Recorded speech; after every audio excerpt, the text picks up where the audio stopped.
नमामि धन्वन्तरिमादिदेवम्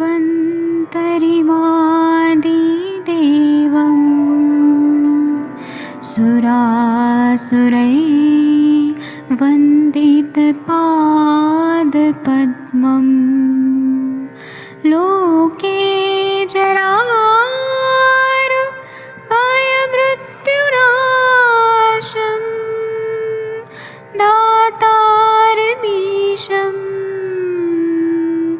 विविधौषधीनां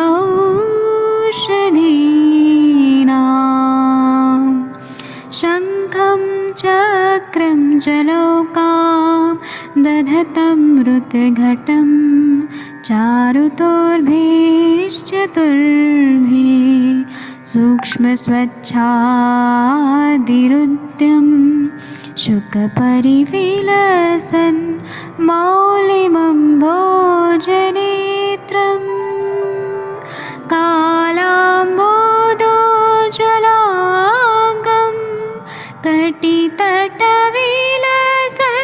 चारुपीताम्बराढ्यं वन्दे धन्वन्तरिन्तं निखिलगदमिव प्रौढदावाग्निनीलम्।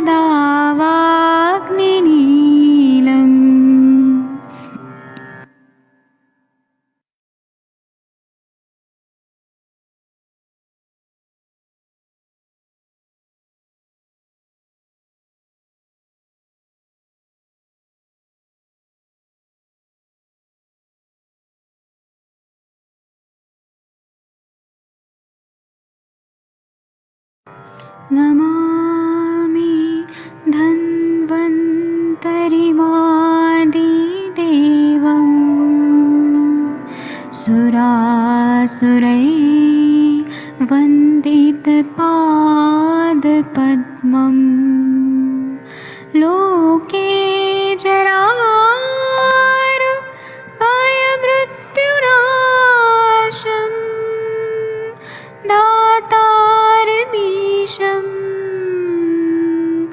विविधौषधीनां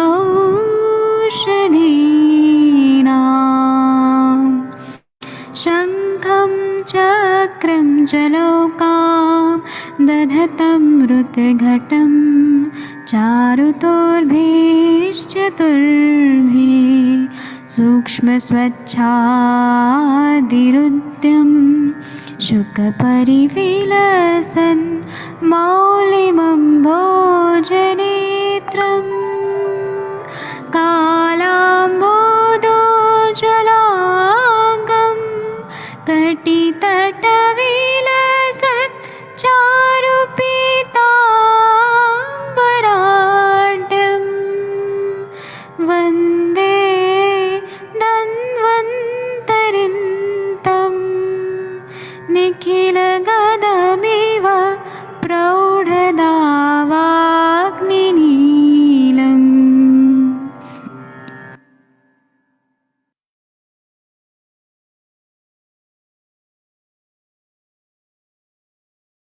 प्रणाम सभी लोगों को। मैं वैद्य अरविंद पाठक आप सभी लोग का स्वागत करता हूं। आइए, आज हम लोग जो सुश्रुत संहिता पढ़ रहे हैं, इसमें एक एक श्लोक जो है इतना महत्वपूर्ण है। हम लोग शारीरिक स्थान का तीसरा अध्याय पढ़ रहे हैं, गर्भावक्रांति। तो उसमें हम लोग स्टेप बाय स्टेप पढ़ते हुए जा रहे हैं। मैं किसी से रिक्वेस्ट करूंगा, किससे करूं? डॉक्टर पल्लवी मैम तो शायद ट्रैवल कर रही हैं। कोई तो पढ़िए। डॉक्टर अभय सर, आप पढ़ सकते हैं? अनम्यूट करने का मैं ऑप्शन देता हूँ। सर आप विनीता मैम। हाँ जी, देखिए म्यूट हो गया, म्यूट हो गया सर। सर मुझे नहीं इतना अच्छा आता है। आप अगर नहीं करेंगे तो आएगा कैसे? आप ट्राई तो करिए सर, मजा तो आएगा। कौन सा ये 12th क्या? हाँ, 12th नंबर का श्लोक संथा देके पढ़ने का कोशिश करिए। धीरे धीरे पढ़िए, आराम से पढ़िए, कोई घबराने की बात नहीं है। चलो यार कृष्ण कथा।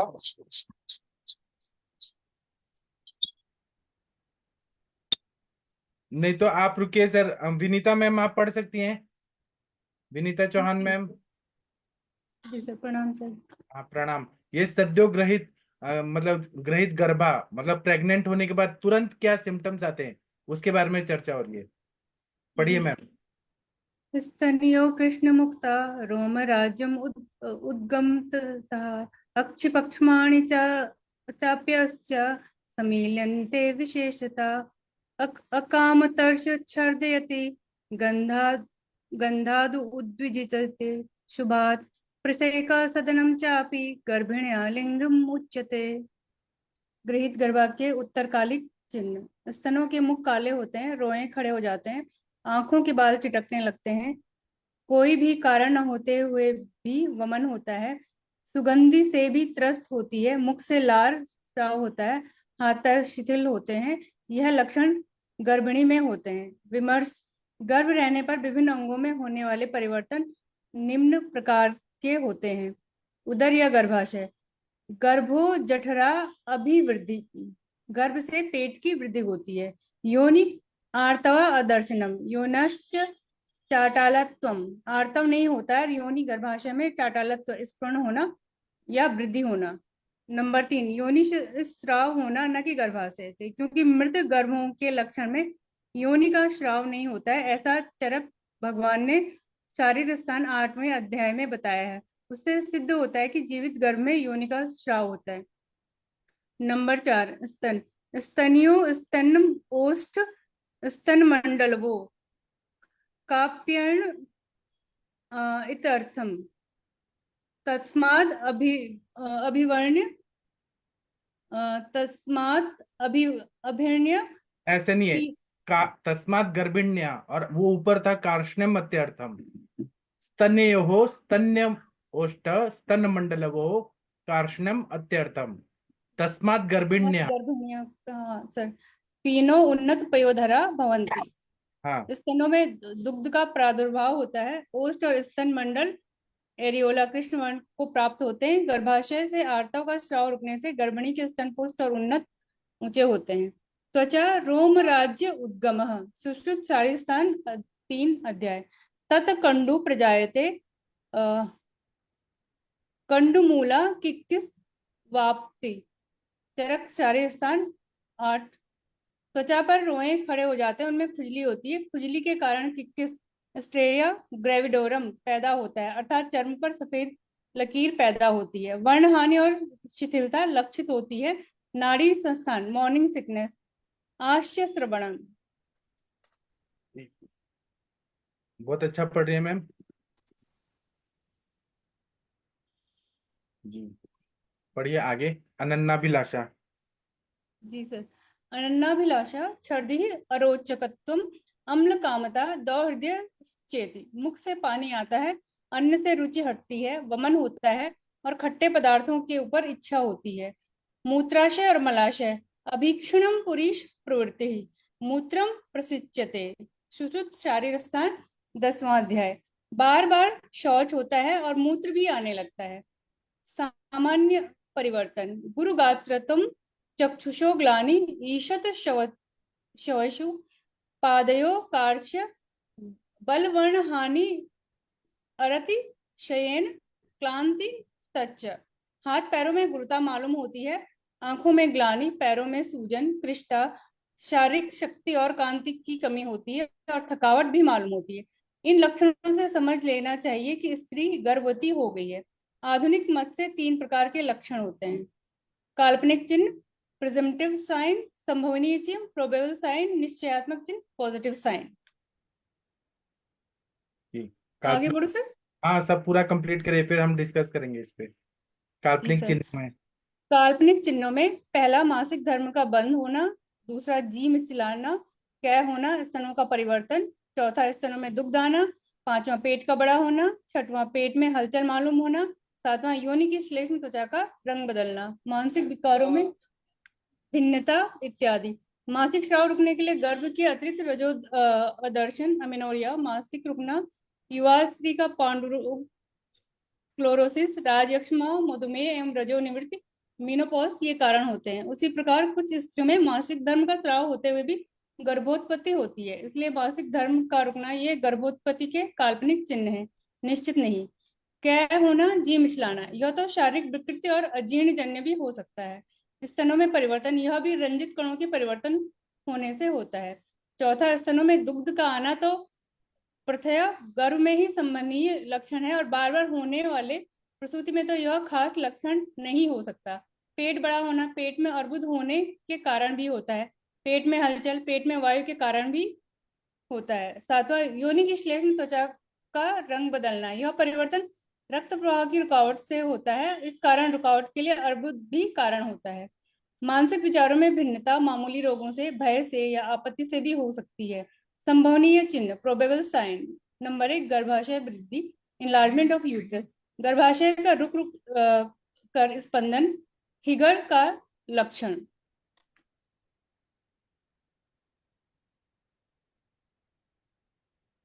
Higer sign. अंतस्थ और बहिस्थ परीक्षा, गर्भाशय की ध्वनि।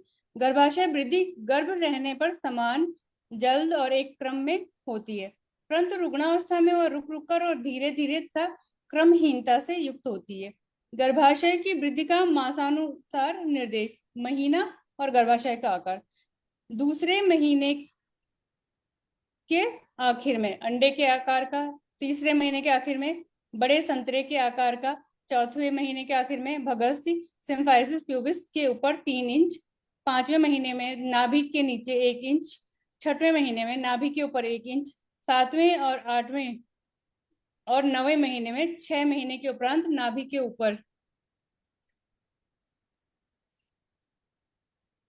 ऊपर 1 इंच बढ़ता है। 10वें महीने में 8वें महीने के तुल्य, क्योंकि उस समय गर्भाशय नीचे आता है। गर्भाशय का रुक रुक कर स्पंदन, यह तीसरे महीने से प्रतीति होने लगता है। 5 से 10 मिनट के पश्चात लहर सी मालूम होती है। हिगर का चिन्ह, इसमें योनि में 2 उंगलियां डालकर देखना पड़ता है, जिससे भीतर का भाग कड़ा और स्पंज के समान मालूम होता है। अंतस्थ और बहिस्थ परीक्षा,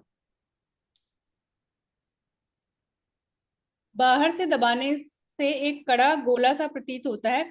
भीतर उंगली डालकर बच्चे के माथा को ऊपर ढकेलने से फिर उसी जगह पर आ जाता है।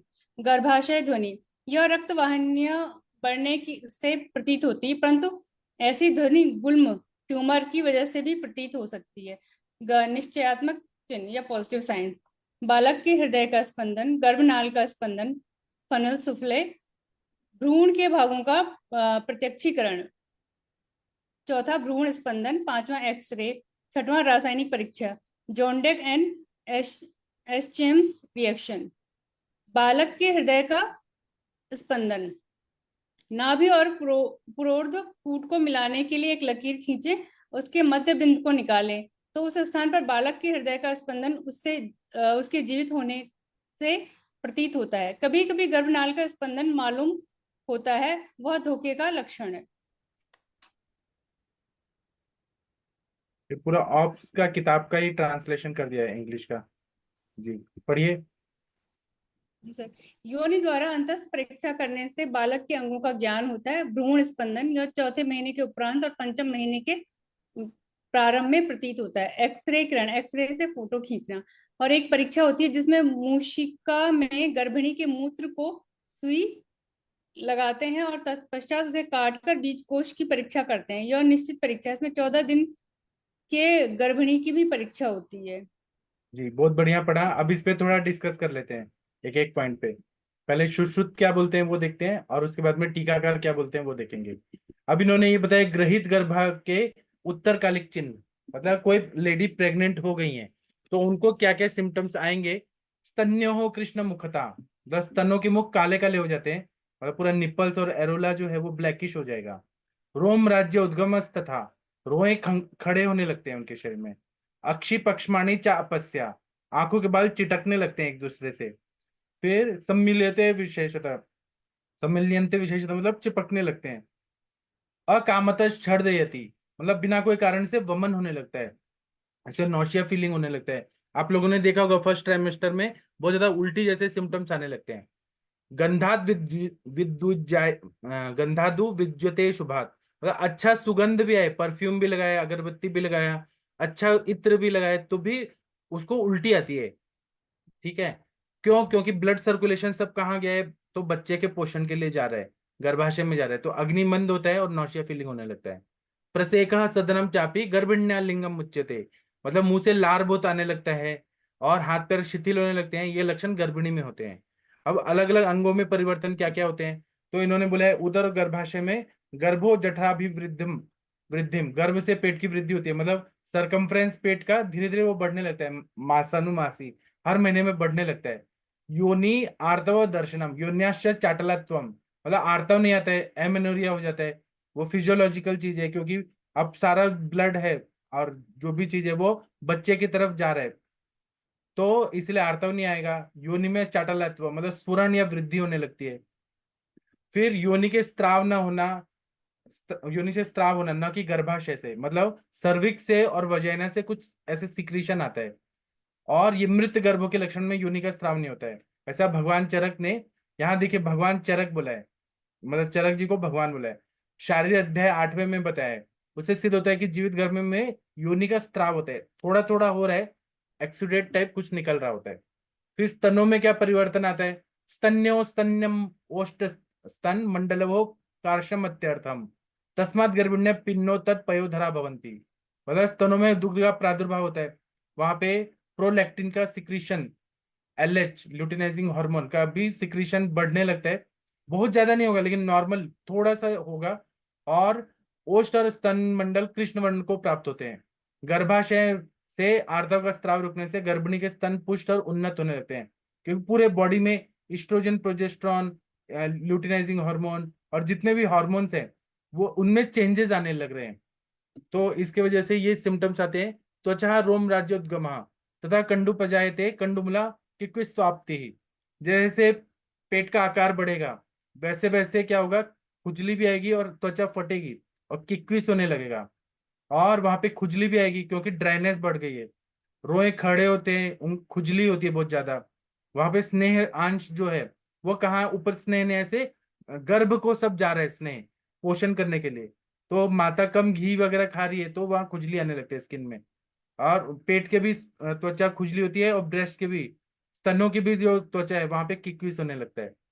सभी को होगा ऐसा नहीं है, पेशेंट टू पेशेंट अलग अलग होता है। वर्ण हानि और शिथिलता लक्षित होती है। मॉर्निंग सिकनेस होता है। आसे श्रवणम मतलब मुंह से लार बहुत ज्यादा आता है।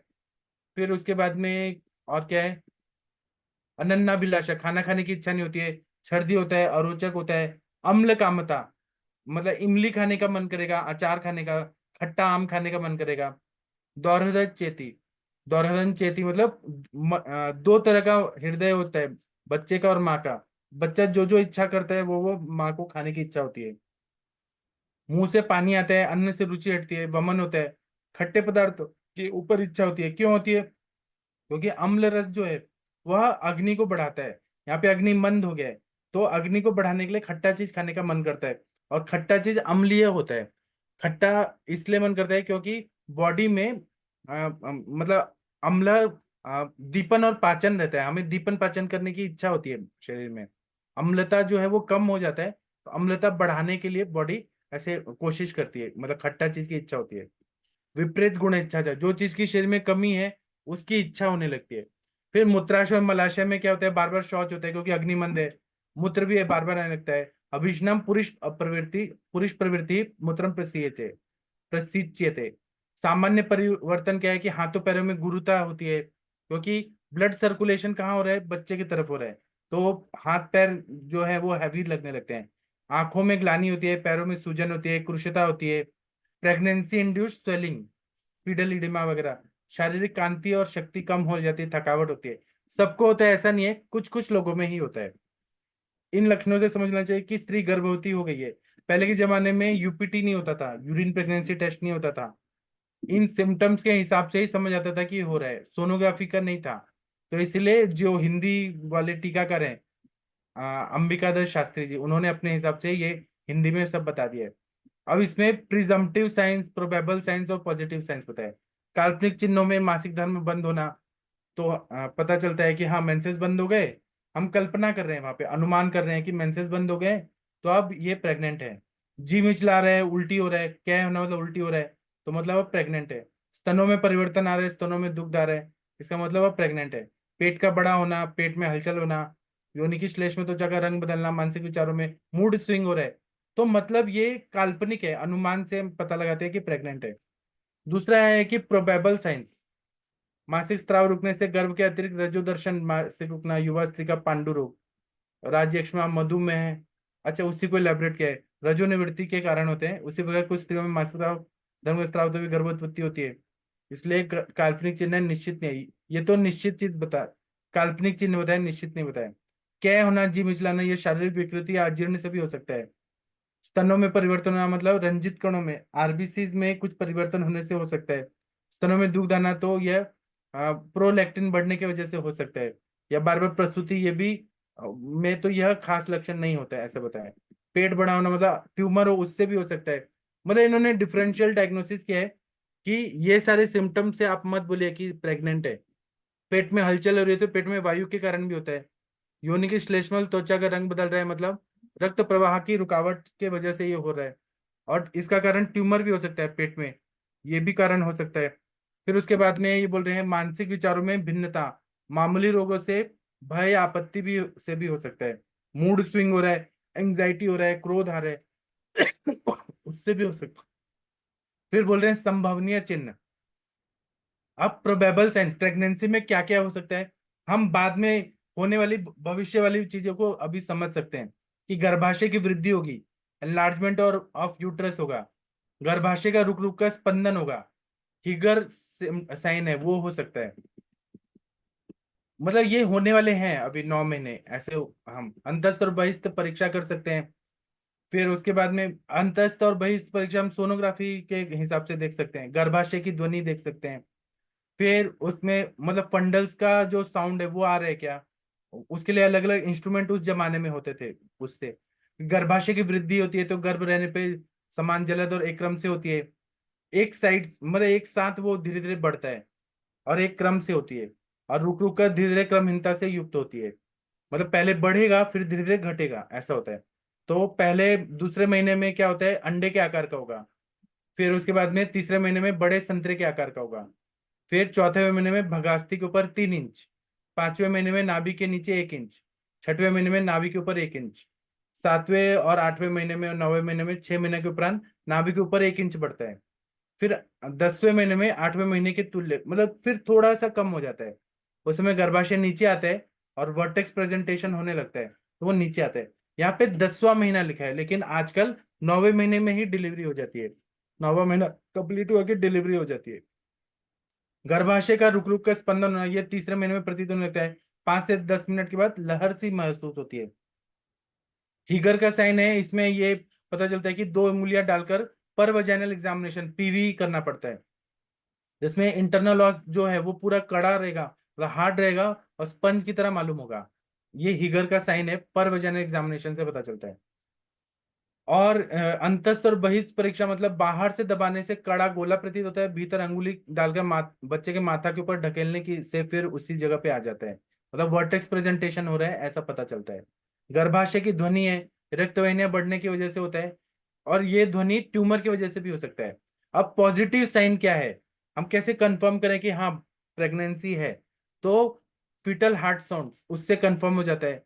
गर्भनाल का स्पंदन जिसको हम फन सफल ऐसे बोलते हैं, या फिर उसका हम लोग एक्सरे निकालते हैं। भ्रूण के भागों का प्रत्यक्षीकरण मतलब माता को समझ आता है कि बच्चे का हाथ ये है, पैर ये है, बच्चे का सिर ये है, ऐसे पता चलता है। और हम एक्सरे से भी यूएसजी से भी पता लगाते हैं।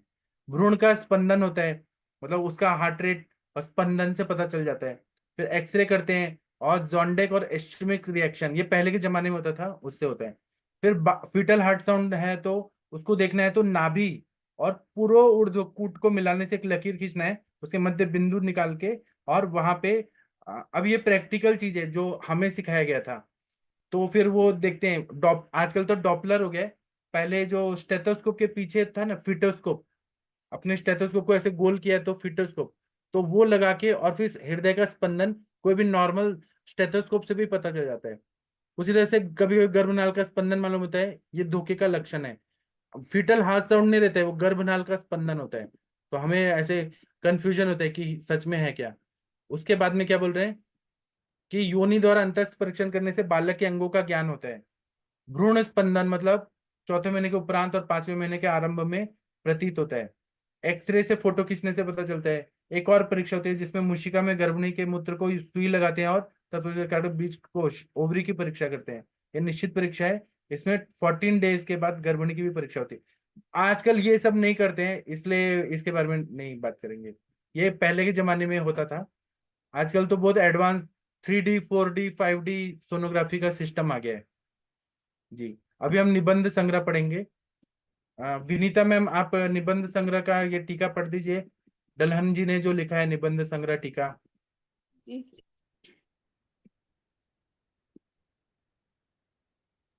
एक मिनट, ये जो है ना, एक मिनट रुकिए, कौन सा है? स्तन्यो कृष्ण मुखता रोम राज्य गमस तथा, इसका इसका टीका बहुत छोटा है। हाँ, तदेत्यादि पढ़िए। आपको दिख रहा है मैम तदेत्यादि? सर वो थोड़ा सा वो साइड में वो हो रहा है ना, कट रहा है थोड़ा सा, वो अच्छा, कर लीजिए। अब भी अब ठीक दिख, है सर। ये हाँ, राइट राइट साइड से कट रहा है सर। अब थोड़ा इसको वो कर, जूम थोड़ा कम कर दीजिए तो आ जाएगा। अच्छा, अब ठीक है सर फिर। तदेत इत्यादि अकाल शब्द एतत् ज्ञापयति काले अष्टमे मासि गर्भिण्या अपि स्नेहादि क्रिया अंतर्गते आस्थापन अनुवासनीय। और जी, इसके बाद दिख इसका नहीं रहा मतलब सर। है, हाँ रुकिए, अभी इसमें बोल रहे हैं तदेत्यादि। तदेत्यादि मतलब तद इत्यादि से अब क्या बता रहे हैं? अकाल शब्द एतत् ज्ञापयति, मतलब ये कभी भी अकाल शब्द, कभी भी यहाँ पे प्री मैच्योर डिलीवरी भी हो सकती है। अकाल शब्द से ये बताया है। काले अष्टमे मासी मतलब 8वें महीने में, गर्भिण्या अपि गर्भिणी के साथ में, वहां पे स्नेह आदि क्रिया अंतर्गत अस्थापन अनुवासनीय है। मतलब वहां पे स्नेहन क्रिया करना है, उसके अंतर्गत अस्थापन बस्ती देना है 8वें महीने में, और फिर अनुवासन बस्ती देना है। ये बताया गया है कि उसको, मतलब वो अच्छे से सुखपूर्वक डिलीवरी हो, उसके लिए हम प्रिपेयर करते हैं। अस्थापन और अनुवासन हम 8वें महीने में देते हैं। जी, अभी ये जो 13 नंबर का जो श्लोक है ना, ये वीना मैम या कोई पढ़ दीजिए। कंचन मैम, आप पढ़ेंगी? सर मैं पढ़ूं? आप पढ़िए, हाँ मैम। तथा तदा प्रभृति। तथा प्रभूति व्यायाम व्यायाम तर्पणम अतिदर्शनम दिवा स्वप्नम रात्रि जागरम शोकम या यान आरोहणम यान आरोहणम भयम उत्कटु आसनम चैव अनंतः स्नेहादि क्रियां शोणित मोक्षणम च अकाले वेग विधारणम च न सेवेत। हाँ, इसका मतलब क्या है? गर्भधारणा के बाद थोड़ा सरे हाँ पढ़िए, और हमें अर्थ भी गर्भ बताइए, आपको क्या समझ आया? गर्भधारणा के बाद वर्जनीय यानी कि गर्भधारणा में कौन सी चीज नहीं करनी चाहिए? गर्म रहने पर गर्म रहने पर मैथुन, कसरत, अपतर्पण, लंघन आदि दुबले करने वाले प्रयोग, अतिकर्षण, दिवा स्वप्न, रात्र में जागना, यानारोहण, गाड़ी घोड़ा, साइकिल मोटर और रेल पर चढ़ना, स्नेहन स्वेदनादि क्रिया का सेवन, शोणित मोक्षण शरीर से खुद निकालना और वेग विधारण वमन विरेचन आदि त्रयोदश वेगों को रोकना इत्यादि कर्म नहीं करना चाहिए।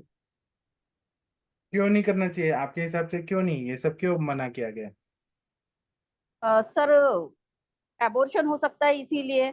अगर अपन घोड़ा गाड़ी वगैरह चढ़ते हैं या एक्सेसिव कोई भी काम करते हैं तो उसके वजह से वायु ज्यादा बढ़ेगा ना सर, उसकी चलगुन बढ़ेगा और उसके वजह से एक्सपल्शन ऑफ फीटस हो सकता है, ऐसा मुझे लगता है। बराबर, यही लगता है, नहीं वही है आंसर।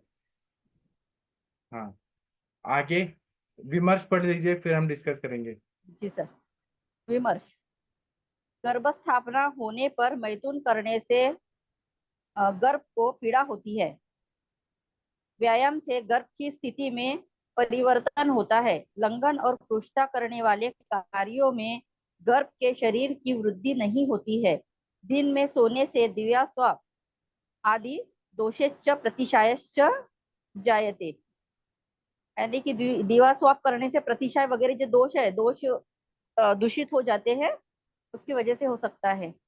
प्रतिशायादयो कासह कासात जायते, जय जय है कि लय है सर ये? क्षय चयो। क्षय हाँ प्रतिशायो दतो कासः कासः संजायते क्षयः।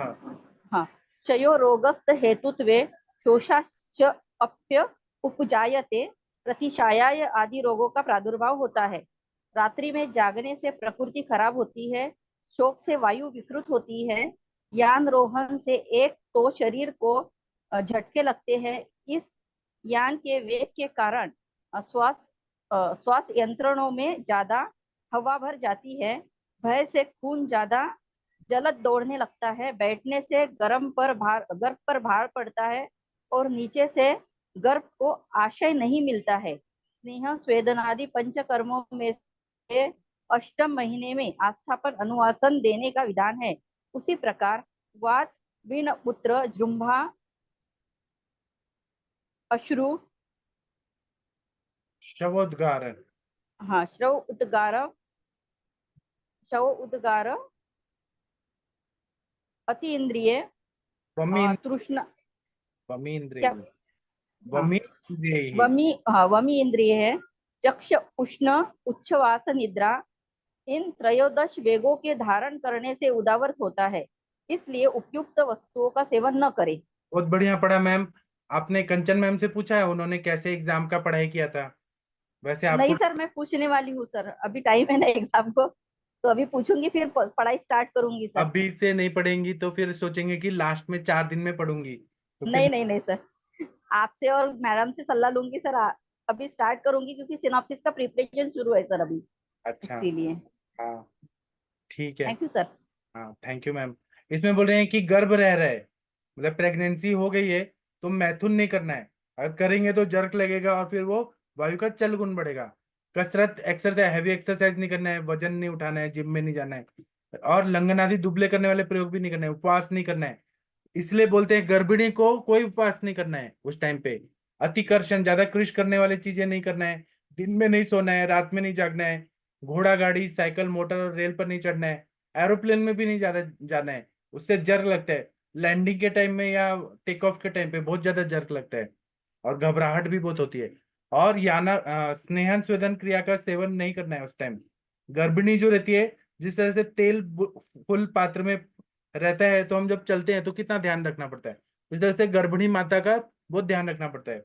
शरीर से खून निकालना नहीं करना है, क्योंकि एचबी कम होता है प्रेगनेंसी में, सारा ब्लड सर्कुलेशन बच्चे की तरफ जा रहा है, तो रक्त मोक्षण नहीं करना है, वेग विधारण भी नहीं करना है, और वमन विरेचन ये सब तो कराना नहीं है। और जो है भूख प्यास नींद मल मूत्र ये सब का भी वेग को रोकना नहीं है, और न वेगा न धारित न उदीर्य है, जबरदस्ती भी नहीं करना है और रोक के भी नहीं रखना है। अब इसका कारण बता रहे हैं हर चीज का। गर्भ स्थापना होने पे मैथुन करने से गर्भ को पीड़ा होती है, मतलब गर्भ को बहुत ज्यादा तकलीफ होती है। व्यायाम से गर्भ की स्थिति में परिवर्तन हो सकता है, तो ब्रीच प्रेजेंटेशन हो सकता है, नाभिनाल का डबल डबल ऐसे गोल हो गया तो फांसी लगने जैसा हो सकता है। लंघन और कृष्णता करने वाले कार्यों से गर्भ के शरीर की वृद्धि नहीं होती है, तो माल नरिष्ट होगा और वो बच्चे का मतलब ग्रोथ ही नहीं होगा, इंटरयूटेराइन ग्रोथ रिटार्डेशन हो सकता है। दिन में सोने से क्या होगा? दिवा स्वप्नादि दोषेश्च प्रतिशायश्च जायते। दिन में सोने से प्रतिशय हो सकता है, प्रतिशय से खांसी हो सकती है, खांसी से क्षय रोग हो सकता है, और क्षय रोग से शोष हो सकता है और सारे रोगों को उत्पन्न कर सकता है। इसीलिए प्रतिशय आदि रोगों का प्रादुर्भाव होता है। और रात्रि में जागने से प्रकृति खराब होती है, पूरा बॉडी का डाइजेशन और मल मूत्र त्याग क्रिया सब बिगड़ जाता है। शोक नहीं करना है, मतलब डिप्रेशन में नहीं रहना, नहीं तो काम शोक भयाद वायु, वायु की विकृति होती है। यान रोहन से शरीर को झटके लगते हैं। मेरे कितने सारे पेशेंट हैं जिनको प्रेगनेंसी के बाद मालूम नहीं था कि वो प्रेग्नेंट है, उन्होंने चेक नहीं किया, यूपीटी भी नहीं किया, और उसके बाद में वो स्टेट ट्रांसपोर्ट बसेस, जब कांग्रेस का राज था तब वो लोग गए ट्रैवल करते हुए, और इतना ज्यादा पोथहोल थे, मतलब गड्ढे थे, कि वो एसटी बस में स्टेट बस से उनको बस में ही मिस कैरेज हो गया। तो ये शरीर में झटके लगते हैं, तो कभी भी ट्रैवलिंग वगैरह नहीं करना है, एकदम वर्ज्य बोला है। इस यान के वेग कारण श्वास यंत्रों में ज्यादा हवा बढ़ जाती है, भय से खून ज्यादा जल्दी दौड़ने लगता है, तो भय भी नहीं करना है। एंग्जाइटी डिसऑर्डर वगैरह, व्याकुलता और डिप्रेशन ये सब नहीं करना है। बैठने से भार पड़ता है और गर्भ नीचे से गर्भ को आश्रय नहीं मिलता है, इसलिए ज्यादा देर बैठना भी नहीं है, ज्यादा डर में नहीं रहना है, और कोई भी ऐसा ट्रेन से ट्रैवलिंग वगैरह अवॉइड करना है जितना हो सके। स्नेहन और स्वेदन आदि से 8वें महीने में, वो सब तो बंद किया है, लेकिन 8वें महीने में आस्थापन और अनुवासन बस वो दे सकते हैं कि वायु का अनुलोमन हो, कॉन्स्टिपेशन वगैरह निकल जाए, और अनुवासन से होगा कि वहां के पेल्विक एरिया में पूरा स्नेहन हो जाएगा, इसलिए बोला है। और जो हमारे 13 वेग है, वात वीण मूत्र जृंभा श्रु शव उद्गार बमिंद्रे शुद्ध श्वासो शुद्ध तृष्णा श्वास निद्रा, मतलब अपान वायु जो निकल रही है उसको रोकना नहीं है नीचे से, मल को नहीं रोकना है, मूत्र को नहीं रोकना है, जम्भाई को नहीं रोकना है, आंसू को नहीं रोकना है। ऐसे तो फालतू में नहीं रोना है, लेकिन अगर आंसू आ रहे हैं तो निकल जाने देना है। फिर जो प्रसेक हो रहा है, थूक आ रहा है, उसको नहीं रोकना है। उद्गार आ रहा है, ढकार आ रहा है, उसको नहीं रोकना है। यहाँ पे शव का मतलब उल्टी भी हो सकता है, और हाँ वमी हो गया, उल्टी हो गया। और जो ये हो रहा है, भूख लग रही है, प्यास लग रही है, उच्छ्वास, थोड़ा भी काम करने के बाद, चलने के बाद जो सांस फूल रहा है उसको नहीं रोकना है, और नींद को नहीं रोकना है। ठीक है। और यहाँ पे छव का मतलब है छींक, छींक को नहीं रोकना है। अगर इसको रोक दिया तो उदावरत होता है। और ये सारी चीजें जो हैं ये अगर किया तो गर्भोपघातकर भाव होता है। चरक में तो और भी चीजें हैं कि क्या नहीं खाना चाहिए, सुअर का मांस नहीं खाना है, ये मांस नहीं खाना है, वो नहीं खाना है। चरक में और इलाबोरेट किया है। सुश्रुत संहिता में ये चीजें बताई हैं, इसको वर्ज करना चाहिए। अब इसकी टीका तो हमने पढ़ लिया है, ज्यादा नहीं है टीका, एक श्लोक करते हैं। निषेध सेवन से परिणाम, 40 नंबर का श्लोक है, कौन पढ़ना चाहेगा? मैं पढ़ू सर। हाँ मैम आप पढ़िए। दोषाभिघातैः गर्भिण्या यो यो भाग प्रपीड्यते स स भाग शिशुः तस्य गर्भस्थस्य प्रपीड्यते। जी भ्रूणके कष्ट। जी हाँ। निषिद्ध सेवन से परिणाम, ऊपर लिखित वस्तुओं के सेवन करने से दोष प्रकोपित होकर गर्भिणी के अंगों को दूषित बनाता है, और उसके जो अंग दूषित होते हैं वे ही गर्भस्थ शिशु के भी दूषित होते हैं। हाँ देखिए इस कितना बढ़िया बताया, डाउन सिंड्रोम, ऑटिज्म या फिर सेरेब्रल पाल्सी, ये सब यही बताया है कि ऐसा चीज नहीं करना है। अगर जो लोग करते हैं उनके, और ये हमें बताना है अपने पेशेंट लोगों को, ये सब चीजों को नहीं करना है सेवन। जी विमर्श पढ़िए मैम। इसलिए ऊपरी निर्दिष्ट चीजों का सेवन करना आगे का हाँ मैं स्क्रीन पर नहीं ला रहा हूँ ला रहा हूँ, पढ़िए नहीं चाहिए। करना चाहिए। उनके सेवन से गर्भस्थित बालक पर वैसा ही परिणाम होता है। इसलिए गर्भिणी की रक्षा सावधानी पूर्वक करने से गर्भ की रक्षा हो सकती है, अन्यथा नहीं। हाँ मतलब गर्भिणी माता जो है उनकी रक्षा करना है, हमें सावधानी पूर्वक करना है, तभी गर्भ की रक्षा हो सकती है, नहीं तो नहीं होगा। नहीं तो माता को भी तकलीफ होगी, बच्चे को भी तकलीफ होगी, और बच्चे का पूरा आयु जो है वो कुछ ना कुछ मेंटल डिसऑर्डर रहेगा या अंग विकृति रहेगा, ये सब हो सकता है। चलिए मैम आपने बहुत अच्छा पढ़ा। इसकी टीका खास नहीं है, कुछ नहीं लिखा है टीका में, एक बार देख लीजिए, टीका में कुछ नहीं लिखा है। बाकी प्रथमे मासे कललम जैसे है तो हम वो पढ़ेंगे। चलिए हम इसका श्लोक पढ़ेंगे, कौन पढ़ना चाहेगा? एक मिनट रुकिए मैं लेके आता हूँ। हाँ ये हम सबने पढ़ा है फर्स्ट ईयर में, फर्स्ट बीएमएस में सभी ने पढ़ा है। आप लोगों में से कौन पढ़ना चाहेगा? सबसे इंटेलिजेंट कौन है? नेहा मैम आप पढ़ना चाहेंगी? आपने पढ़ा है मैम ये, या कोई भी पढ़ सकते हैं यहाँ पे? कंचन मैम आप पढ़ना चाहें पढ़ सकती हैं। जी सर पढ़ती हूँ मैं। हाँ। तत्र तत्र प्रथमे मासी कललं जायते द्वितीये शीतोष्मा नीलैर्भि प्रपच्यमानानां महाभूतानां संघातो घनः संजायते यदि पिण्डः पुमान् स्त्रीचेतपेशी नपुंसकं चेद अर्बुदमिति। तृतीये हस्तपादशिरसां पंचपिण्डका निवर्तन्ते अंग प्रत्यंग विभागश्च सूक्ष्मो भवति।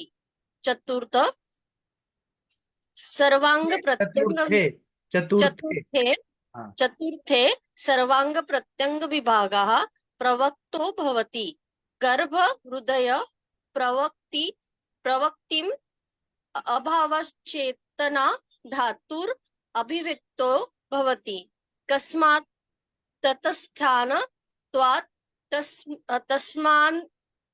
तस्माद् गर्भ चतुर्थे गर्भ चतुर्थे मासाभि प्रायम इंद्रियार्थेषु करोति।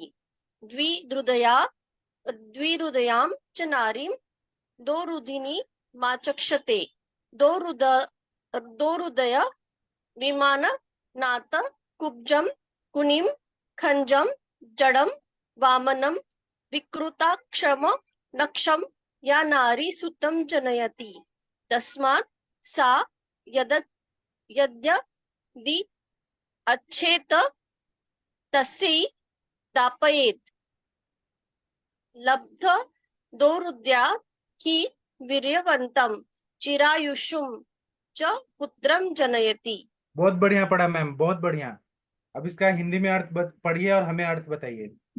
गर्भ का 4 मास तक वृद्धि क्रम शुक्र और शोणित के संयोग से पहले महीने में गर्भ कललन मतलब एकदम जैसे कलल जिसे बुलाया जैसे अर्थात बुदबुदाकार होता है, एकदम लुत्फुता सा ऐसे गोला होता है। दूसरे महीने में शीत मतलब श्लेष्मा उष्मा पित्त और अनिल वायु, इनसे पंचमहाभूतों का समूह गाढ़ा बनाता है। जो पंचमहाभूत है वात पित्त कफ है उसको गाढ़ा बनना स्टार्ट करते हैं। यदि यह समूह पिंडाकृति गोल रहे तो पुत्र उत्पन्न होता है। पेशी दीर्घाकृति अधिक लंबी और कम चौड़ी ऐसी हो तो कन्या और अर्बुद गोला के परिणाम की हो तो नपुंसक होता है। मतलब गोलाकार अगर हो तो पुत्र प्राप्ति होने के चांसेस होते हैं, वही वो पेशी के समान हो तो लड़की मतलब कन्या होती है। और जो अर्बुद जो नपुंसक जो बोला गया है कि अर्बुद टाइप गोला मतलब ट्यूमर टाइप जो गोला दिख रहा है वहां पे नपुंसक बच्चा पैदा होने के चांसेस होते हैं। तीसरे महीने में तो 2 हाथ 2 पैर शीर ऐसे 5 अवयव के 5 पिंड होते हैं और ग्रीवा छाती पृष्ठ और उदर के अंग और टोड़ी नासिका कान अंगुली एड़ी इत्यादि प्रत्यंगों का विभाग अस्पष्टतया मालूम होता है। चौथे महीने में सब अंग प्रत्यंग के विभाग खूब स्पष्ट हो जाते हैं।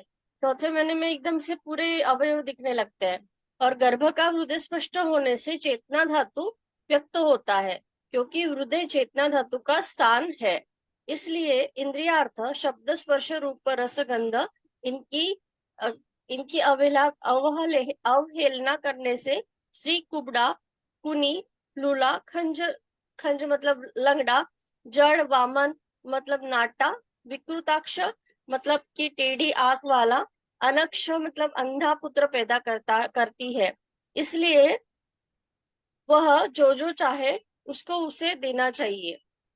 मतलब उसकी पूरे उसकी जो इच्छाएं होती है वो अगर हम इच्छा हो रही है मतलब वो बच्चा चाह रहा है, उसके बॉडी को डिमांड है वो सारे ऑर्गन्स को डेवलप करने के लिए, वो इंद्रियों को डेवलप करने के लिए।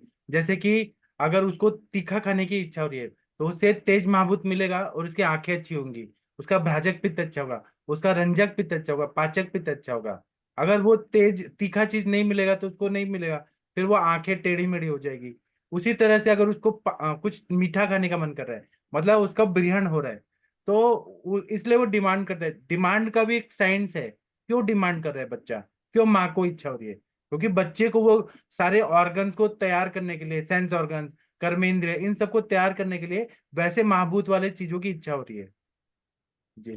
और उसकी इच्छा पूर्ति करने से स्त्री वीर्यवान मतलब कि पराक्रमी और चिरायु दीर्घायु पुत्र पैदा करती है। मतलब ये इच्छाएं 2 हृदय जैसे 2 हृदय बोला गया है ना, तो इसमें बच्चे की डिमांड होती है वो हमें पूरी करनी चाहिए। नहीं करते हैं तो फिर बच्चा लूला लंगड़ा या फिर अंधा इस टाइप का पैदा होगा। विमर्श पढ़ो सर। हाँ, जब मेरी मम्मी प्रेग्नेंट थी ना, मैं था ना, तो मेरी मम्मी को मैंगो बहुत पसंद था, इसलिए मेरे को देखिए मैं एकदम मैंगो जैसा दिखता हूँ। ये मेरी मम्मी है। मम्मी बताती मैंगो, मम्मी को मैंगो खाने का बहुत मन करता था। पूरे 9 महीने खाया भी था, गर्मियों में मैंगो खाया भी था, लेकिन बस ये बताने का कि मैं वैसा हुआ हूँ एकदम। हाँ, पढ़िए विमर्श पढ़िए। इस गद्य में 4 मास तक में होने वाले परिवर्तन बताए हैं। द्वितीय महीने में पुत्र या कन्या की पहचान होती है। आधुनिक मत से हृदय स्पंदन से कन्या या पुत्र की परीक्षा करते हैं। वह पंचम मास के बाद होती है। जी, बहुत अच्छा पढ़ा मैम आपने।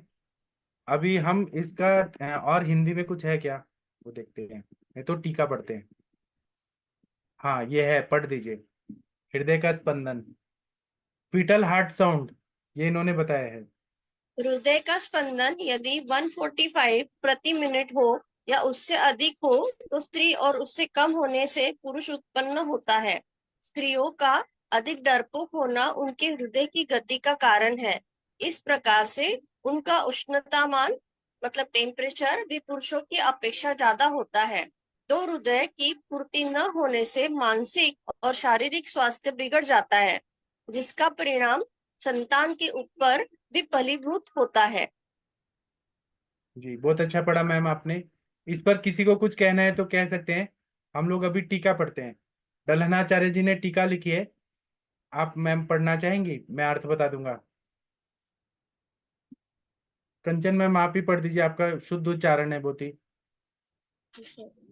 तत्र प्रथमे कललम सिंह सिंघाण प्रख्यम, सिंघाण मतलब जैसे बलगम होता है ना, उस तरह से वो बुदबुदाकार कलल टाइप, जो ब्लास्टोसाइट वाला स्टेज है वो होता है। जी। सिंहाण प्रथम द्वितीये इति शीतः श्लेष्मा उष्णपित्तम कल कफ अनिल योर उष्म संभवात परिणाम हेतु त्वम तदुक्तम चरके भूमा अप्य अग्नेय वायवः पंचोष्माणः सनाभसः इति घनाः कठिनः तदित्यादिः पिंडः वर्तुलाकृतिः पेशी दीर्घाकृति अर्बुद वर्तुल फलार्ध मिति गई तो भोजन दर्शनात् पिंड दिन मन्य अथाकारं पठति अन्यथाकारम। यथाकारं पठति यथा चतुरस्ना भवेत् पेशी वृत्तः पिंडो घनः स्मृतः शाल्मली मुकुला कारम अर्बुद परिचक्षते इति तृतीय इति शाखा स्त्रो उद्धार पृष्ठो उदर अंगानि चिबुक नासा ओष्ठ श्रवण अंगुली पार्श्वनी प्रभृतीनि प्रत्यंगानि चतुर्थे इति ततस्थानत्वात् हृदयस्थानत्वात् इंद्रियार्था शब्द स्पर्श रूप रसगंधाः द्विहृदयमिति द्वितीयं हृदयं यस्याः सा द्विहृदया ताम द्वौ हृदयादि कुनिं विकृत हस्त तत्र कुब्ज आदि ध्व अवयव समुदाये इंद्रिया अधिष्ठानजो द्वौ हृदयवि मानजनितो यथा शास्त्र मुह्य। हाँ, अभी इसका मैं अर्थ बताता हूँ, एक एक शब्द का अर्थ बताता हूँ। तत् प्रथमे, प्रथमे कौन सा है? पहला महीने में। कललम सिंगाण प्रख्यम, सिंगाण की तरह कलल होता है, गोल बुदबुदाकार, जैसे कि ब्लास्टोसाइट होता है, हम लोगों ने पढ़ा है। वहां पे सेल डिवीजन हो रहा है, मियोसिस हो रहा है। द्वितीय थी, द्वितीय में भी ऐसी हो रहा है, आगे जो बताए। शीता श्लेष्मा, जहां पर भी शीतता चाहिए शरीर में तो कफ से मिलता है। उष्णम पित्तम, उष्णता चाहिए वो पित्त से मिलता है। कफा नील निलय हो, कफ और वायु की वजह से उष्मा का संभव होता है। कफ और नील युष्म संभवात, मतलब वहां पे कफ और अनिल के वजह से, उष्मा नहीं है, युष्म संभवात, कफ और वायु की वजह से वहां पे परिणाम हेतुत्वम, चेंजेस होते रहते हैं, चेंजेस होते हैं।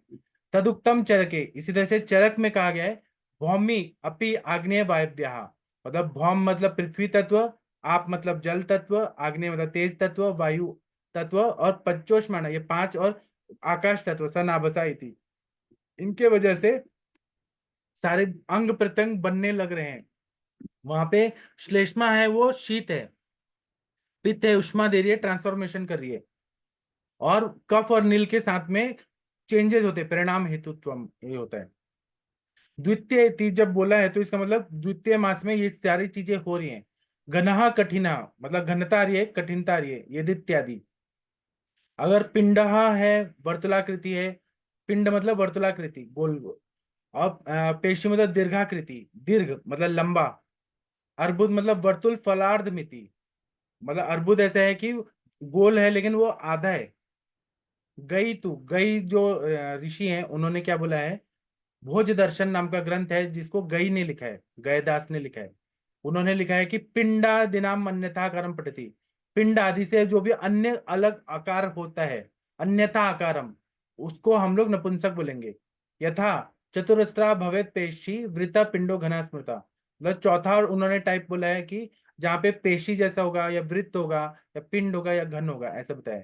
इसी तरह से शालमली मुकुला, शालमली के जो कंटक होते हैं उस तरह का भी हमें कंटक फील हो सकता है, तो वो अर्बुद परिचक्षते, उस तरह से हम अर्बुद ट्यूमर को भी हम समझ सकते हैं। हो सकता है बिनाइन ट्यूमर हो या कैंसरस मैलिग्नेंट ट्यूमर हो। तृतीय इति, अब तीसरा महीना में क्या होता है, शाखा चतस्त्रो, 4 शाखाएं निकलती है, 2 हाथ 2 पैर।